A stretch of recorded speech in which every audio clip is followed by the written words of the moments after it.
সত্যি, সত্যি আমার কেক যদি তাদের ভালো লেগে থাকে তাহলে অবশ্যই সেটা ১ কিলোমিটার হোক, ১০ কিলোমিটার হোক, ৯০ কিলোমিটারই হোক না কেন, দূর থেকে কিন্তু এসে আমার কাছ থেকে কেকটা নিয়েই গেছে তারা এসে। কারণ আমার ডেলিভারি করা পসিবল ছিল না সেদিনকে, আর তারা এসেই কিন্তু কেকটা নিয়ে গেছিলো। আর তারা এতটাই আমার কেক পছন্দ করে যে প্রত্যেক বছরই কিন্তু আমার থেকে কেকটা নিয়ে থাকে।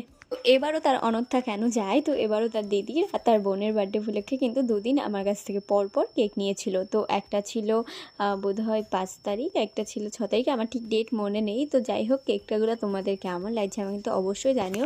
এর আগে যে আরেকটা কেক নিয়েছিল সেটা কিন্তু আমি তোমাদের সাথে শেয়ার করে দিয়েছি বোধহয়। আমার ঠিক খেয়ালও নেই, কারণ এত পরিমাণে চাপে থাকে কোনটা যে শেয়ার করছি আর কোনটা করছি না একদমই খেয়াল থাকছে না। তো যাই হোক, প্রত্যেকটাই ছোট্ট ছোট্ট ক্রিমের এই রোজগুলো আমি করে নিয়েছিলাম। আর এখানে যেমনই আমার এই রেফারেন্স ফটোটায় পাঠিয়েছিল ঠিক সেরকম করার চেষ্টা করেছি। আর তোমরা দেখে কিন্তু অবশ্যই জানিও কেকটা তোমাদের কেমন লাগলো। দেখা হবে পরের ভিডিওতে। বাই, ততক্ষণ সবাই ভালো থেকো, সুস্থ থেকো।